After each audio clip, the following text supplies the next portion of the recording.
결혼 후 전세로 집을 얻어서 살 때마다 저는 집주인들과 갈등을 겪었습니다. 첫 번째 전셋집은 집주인이 보증금을 돌려주지 않아 소송까지 간 후에 되돌려받았고, 두 번째 전셋집에서는 보일러 수리 문제를 두고 싸우다가 집주인으로부터 폭언을 듣기도 했습니다. 세 번째 전셋집에서는 이전 세입자가 보증금을 돌려받지 못해 그로 인해 저는 집에서 쫓겨나고 돈까지 잃을 위기에 처하기도 했었습니다.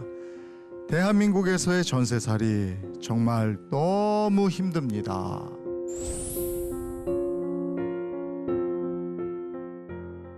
전세살이의 애환을 그냥 절절히 적어서 보내주셨는데 자기소개 좀 해주시겠어요? 전세면 징글징글하게 생각하는 40대 가장입니다. 아, 예. 아 진짜 이 전세살이 서러움 많으셨을 것 같은데 어떠셨습니까 처음부터? 저희가 이번 일을 겪고 집에 가오니 전세 살지 말자 이게 내 정도가 되었으니까 뭐 더 이상 뭐 말씀드릴 게 없을 만큼 아이고. 끔찍해.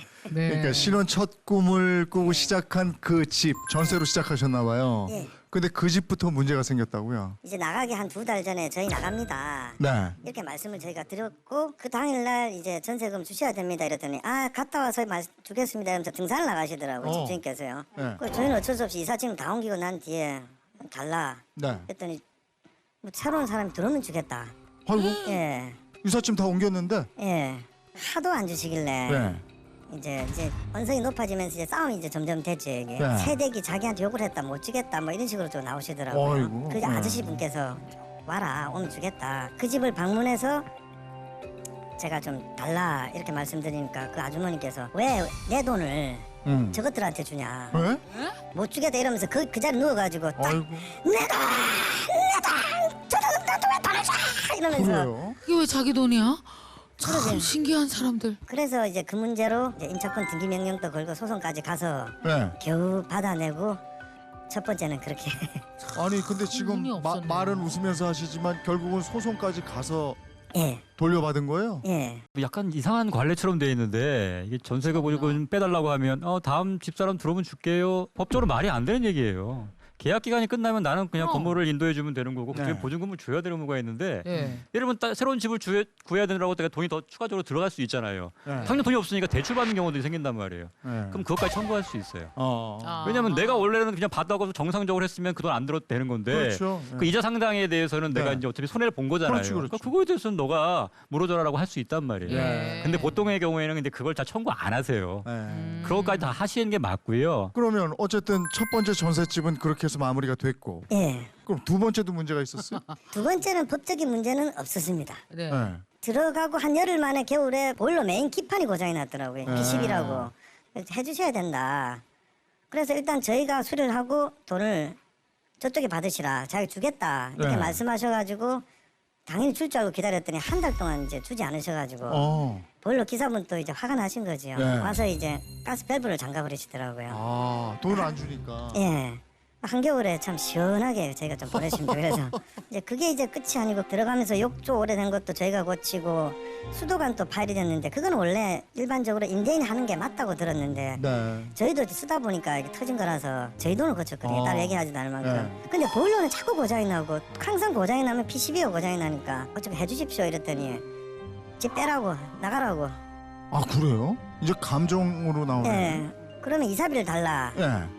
그랬더니 그때 통화 중에 제가 옆에 있었는데요. 할머니께서 네. 저희 와이프 죽인다 이런 말을 하는 거더라고요. 건방진 게 어디 집주인한테 이렇게 하냐 이거죠 이게. 저희는 다행히 또 이제 계약 기간 얼마 남지 않아서 빠져나오면서 정말 다행인 게 보증금 1억은 참 잘 받고 나왔습니다. 아, 예. 그 수리에 관해서 한번 제가 한 말씀 드리면 구조 관련된 부분이라든가 예를 들면 보일러, 배관, 그다음에 뭐 벽체, 누수라든가 이런 것들은 다 임대인이 하는 게 맞아요. 네. 그러니까 기본적으로는 임대인이고 그 반면에 이제 사소하게 소모품성 교환 같은 경우에는 임차인이 한다. 네. 또 한 가지는 월세와 전세가 다르지 않아요. 어떤 분은 뭐 월세는 자기가 하고 전세는 뭐 집주인하고 이런 식으로 얘기하시는데 그건 다르지 않으니까 별다른 비용이 없이 수리가 가능하면 임차인이 하고 대규모 수선이 필요하면 임대인이 한다. 이렇게 기준을 삼으면 될 것 네. 같아요. 아니 전세나 월세 안 살아보셨어요? 저는 이제 어릴 때 네. 오형제 있었으니까 그 당시 정말 새빵살이잖아요. 네. 쇠빵살이라 그랬지. 자꾸 그때, 이제 맞아. 처음에 주인을 속이죠. 1단계가. 아 사람 많아. 저희 집은 애가 둘밖에 없습니다. 그러다가 하루 나중에 지나고 이틀 네. 지나고 살살살 들어가죠. 아. 그다 들통나면 그 순간 네. 계약 파기. 아. 근데 그 당시 어머. 보증금이라고 해봤자 없었어요. 그냥 월세 5만 원. 그렇잖아요. 그러면 월세 5만 원이니까 이 집에서는 월세 한 달 받으면 그다음에 기한도 없이 나가 이런 거거든요. 그러니까 저희는 5이 하나같이 움직였어요. 쫓겨나면 안 되니까 5명인데 하나같이 움직여서 저 집은 애들이 하나야 이렇게 인식하게 돼가지고 저희 집은 안 쫓겨났는데 저희 옆에 아들 셋 있는 집은 한 달 만에 쫓겨나는 걸 저희가 목격했어요. 그래서 그때 생각하면 정말 너무 서럽죠. 그러니까 지금 웃으면서 얘기하지만 얼마나 조심하면서 산 거예요. 안 저희는 쫓겨나려고. 그냥 그때 제일 서러웠던 건 뭐냐면 새빵 살 때 주인이 찐빵을 쪄갖고 들어가잖아요. 그러면 애들이 우린 숨어 애들을 데리고 숨는데 막내 애기는 이제 2-3살이니까 주인이 마루로 찐빵 쪄서 갖고 들어가면 애가 쫓아 올라가면 아줌마가 올라가면서 애 다리를 이렇게 내려놔요. 자기 식구 먹어야 되니까. 자기 식구 먹어야 되는데 애를 근데 저희 언니가 그걸 보더니 그날 비 오는 날 먼데기 나는 거 보셨어요? 정말 언니한테 얼마나 맞았는지 몰라요. 아이고. 애 안 챙겼다고. 아하. 왜냐면 그게 여러 번 목격되면 주인한테 불편해서 쫓겨나니까. 네. 경험해 보셨어요? 저도 그 신혼 초에 결혼해서 바로 이제 전세 살았는데 네. 95년도쯤인가에 전세가가 지금처럼 한번 폭등한 적이 있어요. 네? 그래서 제가 2년 살고 좀 더 살고 싶은데 네. 2년마다 옮기는 게 이게 굉장히 번거로운 일이잖아요. 그렇죠. 근데 그때 한번 확 올리는 거예요. 감당할 수 없을 만큼. 그 돈 없으면 나가라는 거예요. 그래서 저도 그 서울의 외곽으로 네. 경기도로 그 돈에 맞춰서 간 적이 있어요. 그래서 그때 제가 조그마한 복수심에 그 나가면서 쓰레기를 이렇게 해서 마루에 이렇게 모아놓고 아유, 이 소심한 소심한 복수를 아유, 했던 진짜. 그런 기억이 있거든요. 자, 2번째 전세까지 말씀을 해주셨는데 이제 3번째로 또 전세로 가신 거예요? 예. 이전 세입자분께서 이제 전세권을 걸어 놓으셨더라고요. 네. 그래서 이거 어떻게 되냐 이러니까 음. 그 공인중개사께서 하시는 말씀이 자기가 확실히 처리한다. 네. 제가 이제 잔금이랑 다 치르면 이제 그분께 들어가지고 문제없이 없앤다. 네. 그분 말 믿고 제 잔금을 치르고 들어가서 전세 보증보험을 들려 딱 갔더니 전세권 설정이 되어 있더라고요. 예. 이게 대체 뭔가? 그 전화를 했더니 받자마자 할 말이 제가 말씀을 드리려고 했었는데 알고 있었단 말이에요. 돈을 좀 급하게 써서 그런데 그 바로 해결될 겁니다. 제가 바로 말씀드리겠습니다. 이게 한 달이 되고 2달이 되고. 어쨌든 요즘에 그 이런 전세 피해 이런 게 제법 있습니까? 이제 중개사가 중간에 있고 네. 이제 매도인과 매수인 사이에서 본인이 쌍방을 다 중개를 하는 거잖아요. 네.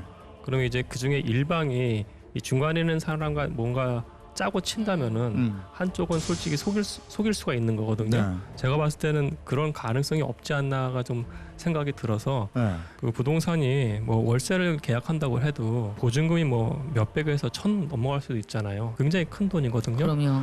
그렇다고 하면은 부동산과 관련된 거래는 사실은 첫 번째는 무조건 의심을 해야 돼요. 네.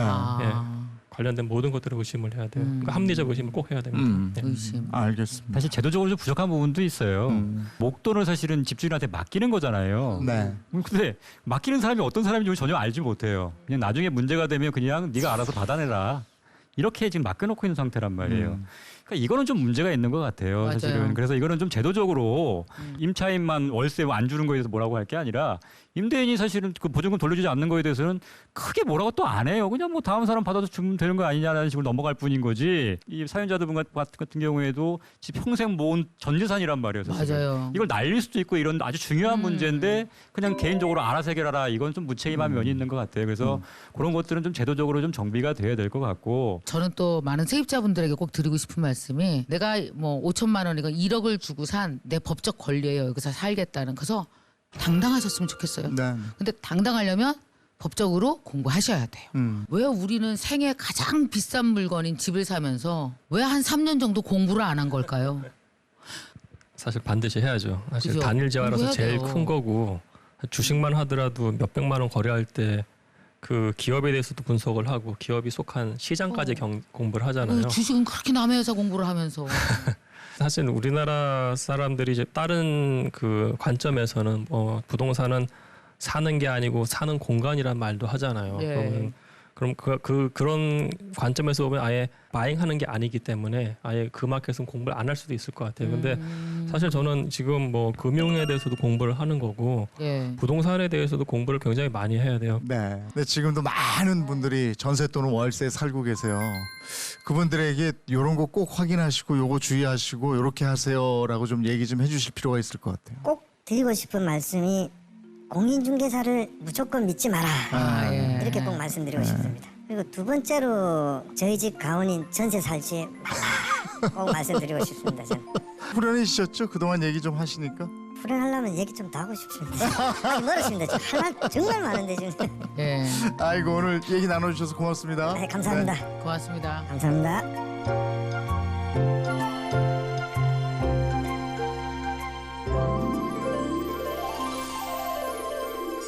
이경윤 씨도 잠깐 경험 얘기해 주셨는데 그걸 우리가 사글세빵이라고 그랬죠? 새빵살이라고. 새빵살인데 이제 사글세 뭐 이래가지고 그게 그죠? 새빵이 이제 새를 낸다 그래서 새빵이었나 봐요. 옛날에 이게 7 식구가 방 하나, 부엌 하나, 다락이 이렇게 하나로 이어진 네. 창고 같은 거 그런 데서 살았죠. 몇 살 때까지? 제 개그맨 됐을 때가 20살 때까지 19살 때까지 저희 집이 있었는데 아버지가 네. 이제 뭐 게임에 좀 몰입하셔가지고 게임? 예. 노름 노름 그 옛날에 게임. 그 집을 그 당시에 개인 주택을 샀는데 사고 2년 만에 홀딱 다 아이고. 넘어가고 아이고. 다시 단칸방 옛날 떠났던 그 집으로 다시 왔어요. 아이고. 그러고 나서 집이 풍지박산이 나고 다 죽지 하고 엄마가 그러니까 무서워서 애들 데리고 다락으로 숨었는데 다락에 기와장이 확 날아가면서 하늘이 뻥 뚫려서 보이는데 거기서 물이 떨어지는데 이런 막 떨어. 근데 그걸 잊을 수가 없는 거야. 드라마 같더라고. 세상에. 그러니까 이제 제가 생각한 거는 엄마가 살아있기만 하면 우리는 행복한 거예요. 엄마가 없다고 생각하면 고아가 되는 거야. 아빠는 못 챙기니까.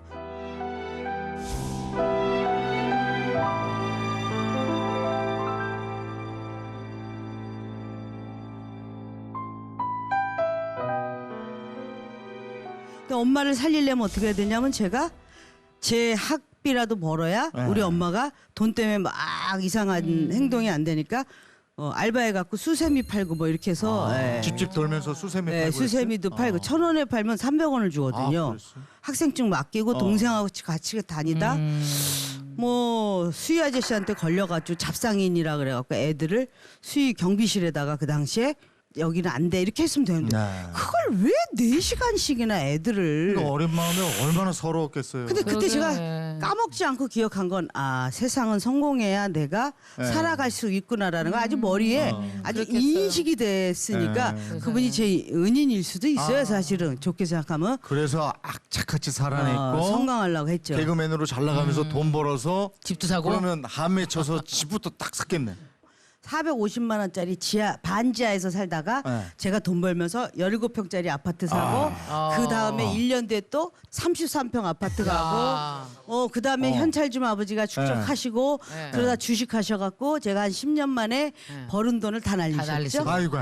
그리고 이제 아버지 어머니 마지막에 아프셔서 병간호 한 5년 하니까 집 살았던 거 다 날라가고 뭐 그 당시 뭐 너무 힘들었죠. 근데 병원비로. 5년 만에 집이 2채가 날라가더라고요.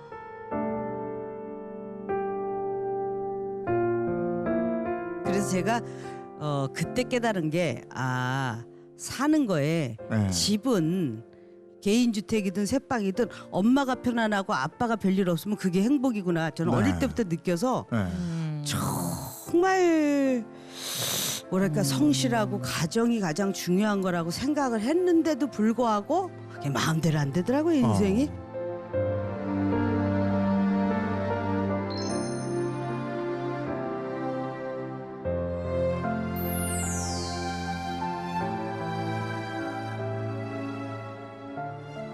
좀 집에 대해서도 팔고 사고 뭐 그 그냥 아버지 때문에 날아가기도 하고 그 다음에는 어떻게 그래도 집을 좀 마련하셨어요? 뭐 지금은 제 주택이기도 하고 그래서 네. 이제 저는 이제 그 다음서부터는 이제 철두철미하게 가려고 하긴 하는데 중요한 건 제 생각에는 정말 사람들이 잘못 생각하고 있는 게 내가 50평짜리 아파트를 사면 행복할 거다, 100평을 살 거면 행복할 거다라고 생각을 하지만 그 행복을 진짜 내가 이루고 지켜갈 수 있으려면 꼼꼼하게 단디 또 단디. 확인하고 쉽게 넓긴 문제가 아니라 네. 그게 나의 진정한 삶을 이끌어가는 하나의 도구가 될 수 있다라는 생각을 잊지 않으셨으면 좋겠어요. 그 왜 그러냐면 이제 지금 전원주택 사시는데 네. 전원주택 살면서도 뭐 문제가 있었대요. 어디 가서 잘 알아봐야지 속지 말라고 자꾸 그러는 거예요. 또 속으셨어요? 당해봤으니까 하는 얘기 지금. 제가 이제 집이 이렇게 있으니까 살다 보면은 집을 이렇게 좀 막을 땐 막고 좀 이렇게 틀 땐 틀고 이러고 싶은 데가 네, 있잖아요. 그쵸. 근데 그 당시에 한 10년 전이니까 1,300만 원이 그 당시엔 큰 돈이었어요. 그렇지만 그래 있어도 살고 없어도 사는데 이분한테 조각으로 주면 이분이 돈이 안 되겠다 싶어서 바로 그냥 다 한꺼번에. 네, 한꺼번에 아까 뭐 꼼꼼히 단디 뭐 하나 그러니까. 그러셨잖아요. 이분이 알겠습니다. 아유 감사해요, 감사해요. 그러더니 와가지고 갇혀있던 벽을 뚫었어. 네. 뚫었는데 그 다음날부터 그다음에 안 와. 뚫어놓고 안 와. 참. 뚫고 연결했더니 그때부터 또 일주일 안에 그래갖고 지금까지도 공사가 마무리가 안 됐어요.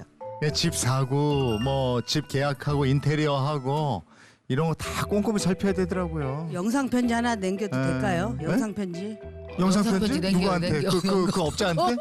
저희 아직 전기가 안 들어오고 있는데요. 저 시간 나실 때 오셔갖고 제가 원망 안 할 테니까 전기라도 한번 해주실래요? 정말. 진짜. 아니 요즘 전원주택의 꿈을 갖고 가시는 분들 더러 있죠. 종종 있죠. 꽤 많죠. 근데 네. 이걸 어떤 측면에서 보느냐가 좀 중요할 것 같아요. 네. 정말로 전원에서 사는 경우가 굉장히 좋은 경우가 많거든요. 힐링도 네. 되고 네. 친환경적이고 해서 거기서의 삶을 추구하지 말라는 말씀은 아니에요. 근데 이제 본인이 판단을 하셔야 되는데 투자로서 갈 것인가 아니면은 힐링도 하면서 정말 여생을 마칠 것인가를 하면은 이제 투자로 가도 되나 그렇지 네. 않은 경우에는 사실 전세로 들어가는 걸 전 추천해요. 사실은. 이경희 씨는 쭉 사실 거죠? 저는 이제 더 시골로 가려고. 저는 자연이 좋아서 간 건데 네. 요즘에 너무 도회지로 바뀌었어요. 동네가. 네. 거기 좀 공사나 마무리하고 가세요. 아 그래서 그건 들어오는 분한테 제가 좀 빼드리고 어떻게 돈 좀 빼드리고 그냥 네네네 팔아요. 빼드리고. 예, 그 집에서 따님하고 행복하셔야죠.